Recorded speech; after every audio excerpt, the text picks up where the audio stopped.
Hello everyone, this is Jorge Diaz, president and founder of Larry Jacob Internet Marketing, and I'm bringing you another episode of Defining Infusionsoft Success. This week my guest is Craig Petronella. Craig is a customer. He's also a HIPAA expert. So he's a security expert. This is the area that he specializes in, and I thought it'd be great to have him because he's got a lot of advice that some of us Infusionsoft partners and users can probably put to use. How you doing, Craig? Great. How are you? Good, good. So, Craig, why don't you kind of introduce yourself, because I'm probably not going to do it justice. And, you have been in the IT space, but really in the last, many years, you've really focused in on this HIPAA space, authoring books and things. So tell people about that. Sure. So I wrote a book, came out last year in August of 2016. It's called How HIPAA Can Crush Your Medical Practice. It's the fourth book I've written. I was able to get it to be #1 in 3 categories on Amazon. And I help businesses with cybersecurity and HIPAA. I have a 3-step process that uses proprietary and patented technologies. First step is a security risk assessment. The second process is a remediation package and a blueprint that's detailed and customized to the business to remediate any gaps and vulnerabilities that we find. And then I provide ongoing managed security services to the business or practice to help them keep aligned with the various security and compliance service areas that they need to comply with. Cool. Now, I used to do security audits, not at the level, and it was a long time ago before the kind of craziness that's going on now. So I understood most of what you said, but why don't we kind of break that down? So you'll do initial risk assessments. Tell us a little bit about that. Yeah, so basically, if you're a medical practice, then you're subject to HIPAA, and federal law requires that you do a security risk assessment at least annually with all the latest ransomware and malware, with the PETYA and the not PETYA and all the latest stuff that's been crippling hospitals and other medical practices. We actually recommend doing a security risk assessment more often than yearly, because you can't just check your controls once a year.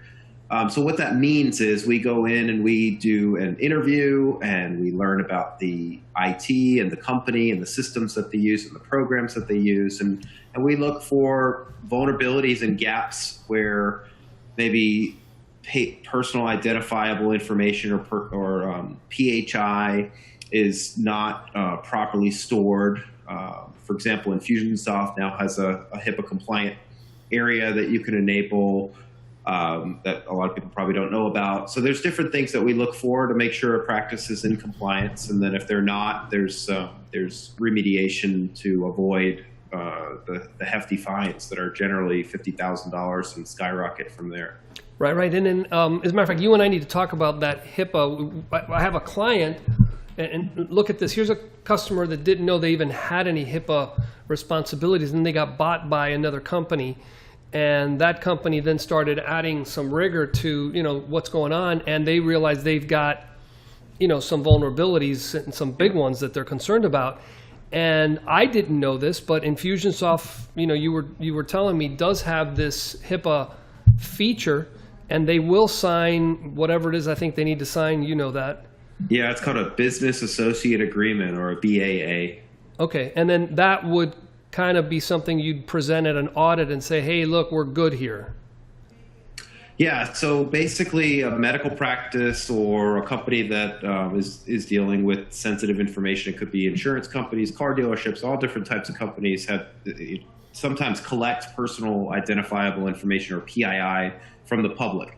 And there's various rules and regulations and laws that require the safe handling of that information to make sure that there's not a breach. So then you'll do that risk assessment, which is kind of like, let's beat the auditors, let's get here before the auditors show up, or before, I guess, a breach happens, and let's have you tell us where, we have some things that are going to cause us some potential trouble, right? That's right. So like for a medical practice, the HIPAA law requires that they do these security risk assessments at least annually. So we will provide you with the risk assessment that you can hand over to the OCR to say, okay, we've done, this is the risk assessment we did. Here's the vulnerabilities that we found. Here's documentation that shows that we've fixed all the holes and the gaps. and here's some ongoing services that we're doing to make sure that we don't have a breach. Here's about a dozen policies that we have in place that have been checked by our legal team that we're covered in these areas, and these are the controls that we have in place. Oh, nice. Okay. So the second one is that you'll help with the remediation. It's like, look, we did have an audit come in here, and they said that we were broke here, here, and here. You That's go right. in and look at that, right? Yeah, a lot of companies that are in my space will only do the assessment.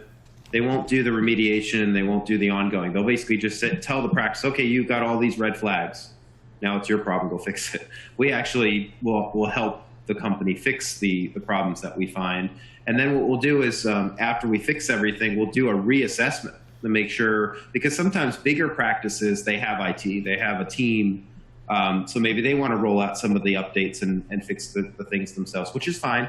But we still have to do the reassessment to make sure that all those gaps and those holes are filled. Oh, that makes sense. That makes sense. And then the final one is that you keep, you do oversight, or I guess, do you guys do ongoing support? That's right. Yeah. So we'll do retainer or consulting services and ongoing managed security services to make sure that they don't have a breach. We actually now also offer breach reporting services. So we're partnered with various privacy officers and legal authorities that are in the healthcare specific space, as well as some other verticals such as banking, finance, and insurance, and other sensitive areas that we can help those companies as well. Nice. It's interesting. Up until now, we've been talking about, okay, how do we keep from getting in trouble from the organizations that oversee this? But let's talk a little bit about, okay, so I'm a small business owner, and for example, I'm not under any financial service compliance agreements. I don't have HIPAA requirements myself, but I am vulnerable. I have issues that could bring my practice down. And, you work with people like that as well, right? Yeah, absolutely. Well, you may have some compliance that you might not be aware of. So if you take credit cards, for example, you're subject to PCI DSS. So you probably had to do what's called a self-assessment questionnaire, or a SAC, to make sure that your merchant provider will allow you to take credit cards. So if you take credit cards, then you're subject to that. And most businesses do, and they don't realize that they're under that law. Yeah. Unfortunately for me, all my credit cards are taken in directly through Infusionsoft, so I'm kind of leaning on them for that. But there's it's still a sensitive area. So like Infusionsoft, a lot of people will use like a gateway, like Authorize.net, for example. Right. So Authorize.net will require the entrepreneur or the person that owns the account to be handling the sensitive data properly, and that's where you have to do the SAC and everything else. So there's still some liability in some areas there that there's safe handling rules that you have to attest to, because if you get roped in, like say you have a medical customer, maybe you have a dentist or a chiropractor as a client, you could be roped in to if they have a breach. I gotcha. You see what I'm saying? So in that case, like say you host their email or you do something where there's interaction and the risk of you accessing or seeing personal identifiable information, then you could get in, so you have to have your bases covered as well. Gotcha. That's where the BAA comes in if we're talking medical. So a lot of people don't realize that, I do the website and the email hosting for a dentist. Well, guess what? Now you have to have a BAA between you and the dentist. Because if you don't, then you're technically breaking HIPAA. And if the OCR if the OCR audits the dentist, then they pull in you and any other providers too, and then you all get fined. How exciting! So very good to know. Good. So what about, okay, so let's say whether I'm covered or not, now I'm thinking, okay, let's not worry about fines and liability. Let's worry about, I got to keep my business running. Someone could hack into my system, and now I can't get access to my data or whatever, right? That's right, yes. So if all the latest headlines with ransomware and zero-day malware, these businesses, FedEx got hit again. They got hit by WannaCry, and now they got hit by the NotPetya latest. Now the latest NotPetya is actually not ransomware. It's actually destruction. So they don't hold the data ransom. They just kill all the data. So they just go ahead and wipe out. Oh boy. So these hackers, they're just unleashing these attacks left and right, and these big companies and these little companies are just sitting ducks. They don't have the you would think that these bigger companies especially would have, the best security and the best systems in place, but they, as you've seen in the headlines, they don't. So I think that the public generally has a false sense of security and thinks that they're safe when these attacks are happening. The hackers know they can get right through. It's kind of like low-hanging fruit. So there's a lot of things that a business, either big or small, should be doing, and some of those things include encryption. There's some new patented cybersecurity anti-malware solutions that are available now that kill the ransomware and stop it, and that stuff's in use by some of the biggest companies in the world. So that there are some solutions to this stuff. Okay, so I'm here at my desk and I'm doing something simple. I'm just looking at my McAfee Total Protection badge. So what good is that for me in a situation like this? That only protects you against 35% against the latest threats. So that's pretty useless against any type of ransomware or zero-day malware. It's a reactive solution. Okay, so then what is it that people should be using? Well, it depends on the type of company that they are. So if they're a bigger company, there's a website I set up called hasmyfirmbeenhacked.com. You can go there and watch an overview security presentation that shows some of the newest patented software that took 10 years for the patent holders to get. So that's the best layer on the front lines. Okay. Now the little guys generally can't afford something like that. So the little guys, we have a managed security service to help them that's affordable. And those services start at just $2.99 a month and go up from there depending upon how much the complexities they have and the type of business that they're in and their needs. Wow.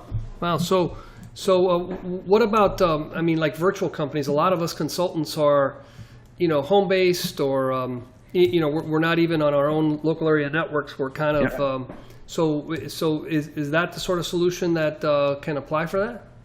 It is, yeah. There's actually fully hosted virtual desktop solutions that are available that provide a secure working environment, and they actually will do they'll actually pass security audits and things like that too. So that service is available too for users or entrepreneurs just down to one user.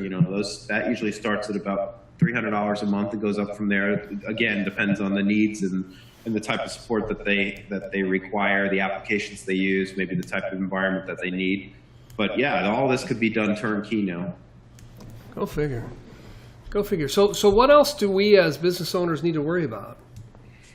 Well, the first thing to figure out, the answer to that question, is the risk assessment. You got to do the risk assessment first. So if you've never done a risk assessment either by hiring a professional, do the self-assessment. I have another website called hasmypracticebeenhacked.com. You can download a free self-assessment that I've created. I've worked over 15 years to create. It's very involved, and I'll be honest and frank with you, it's very hard to get through. And even companies that have an IT guy or a guru, they usually need help because it's very involved. But that's really the only barometer and way to measure where are you today? Where are your gaps? You have to do some type of security risk assessment to figure that out. And then after you do that assessment, then you'll find out where to focus and where you're doing good and where you're not, and what solutions and packages need to be put in place to cover all that. Gosh, well, by the way, I'll remind you later, but we need to get those URLs that you're sharing with us, and we'll make sure that we publish that when we yeah, absolutely. When we make this available to everybody. So I come up, I do a risk assessment, and then it's put one of these solutions to work. Yep. And that might consist of some companies, maybe they've invested in certain technologies, or maybe they want to do some of the security layers on their own. That's okay, but the point is that we got to be able to tick all the boxes to be able to get them to survive an audit. God forbid they have. So depending on the industry that they're in, it's going to depend on the complexities and the depth of that assessment, how long it takes and how much it costs. And then after going through all that, if you're hiring a professional to do it for you, then you can figure out where to focus. And then that remediation or that blueprint, that detailed plan, will then determine the roadmap of what's needed to be put in place and who's going to do it, and then ongoing services from there to keep things in alignment. Oh, right. Because all you got to do is do a couple of download some patches and things, and now you change the environment, right? That's exactly right. And you can go, there's different off-the-shelf technologies that a small business can do, but the problem is that I can make recommendations on certain widgets of what to buy and what to do, but those things are changing so fast. That's why this stuff, you need to have a professional help you with this, because with the WannaCry that came out like 5 weeks ago now, we've had at least 4 or 5 other new variants and different types of threats. And, it's nearly impossible for the small business owner to keep up. No, right, and that's kind of like a virus that'll kind of mutate into something else, and then the vaccines don't work anymore, right? Well, that's the whole reason why things like McAfee and other products, those reactive type solutions, they don't work very well. They don't work well because they're based on 20-year-old dinosaur technology that it only knows how to protect you against what it knows about. Okay, so if you've ever watched some of the movies on this, like the Snowden movie or the Stuxnet 0 Days documentary, they tell you this right in the movie. Even the executive, I think his name is Brian Dye, that used to work at Symantec, he even said that antivirus is dead. So that's pretty powerful right there. Wow. But a lot of people don't understand, and they don't know that. And there's no one silver bullet in any of this. I can't go tell you to go buy this widget or do that, and then all your security problems go away. It doesn't work like that. It's a blend and a recipe of all these different ongoing services, products, software. And all this stuff has to be running like a well-oiled machine. Well, you're making me nothing but nervous then. Well, you don't know what you don't know, right? And that's where the risk assessment comes in. So if you never had a professional check everything, then you don't know what to focus on, right? It's just like your car. If you've never hired a mechanic to go check the whole thing over, you might not know that you need a head gasket. Right. Yeah, it's about the timing belt's about to go, and you never check. Yeah. And then before you know it, if you were smart and proactive, you get that taken care of before you're stuck on the side of the road. Right. Yeah, or try to get it before that ransomware decides to attack you. Because let me tell you, it's way cheaper to pay for some of this stuff now and have the insurance to be protected than it is to, God forbid, you get infected with some of this stuff. The damages are going to be extreme downtime, and they're going to range, and these hackers, they're testing your systems. Think about it. If you get ransomware right now, think about how could you recover, number one, and if so, how could you recover? Because if you're using things like Dropbox or other types of inexpensive solutions, and you're using them to satisfy backup, which it's not meant for, well, now guess what? Now you're testing your data backup, your disaster recovery, and your business continuity in a reactive way to try to recover from ransomware. And then you find real quick, oh no, now I don't have that backed up. Or maybe I forgot to back up my website. Or whatever. These hackers, they know that statistically 9 out of 10, they don't have good data backup, disaster recovery, or business continuity. So then what happens? Then they got them. They know that they're going to pay anything basically to get out of this pain, because if they don't pay, then they're out of business. Yeah, because you can't get to your data. Yeah, and then so if you're one of the lucky ones, and you do have strong data backup, disaster recovery, and business continuity, well, then your downtime is low because you're able to recover. And the amount of downtime you suffer will depend on the sophistication of the type of systems that you have. So the more expensive systems, you're going to be down very, very little. The cheap systems, you're lucky if you can recover it, and if you can, it could be days or weeks or months before you fully get back on your feet. Right. Okay. Well, that is a nice 20 minutes worth of information, and hope we haven't made our audience a little bit too concerned. But hey, there are solutions for this, and Craig knows all about them.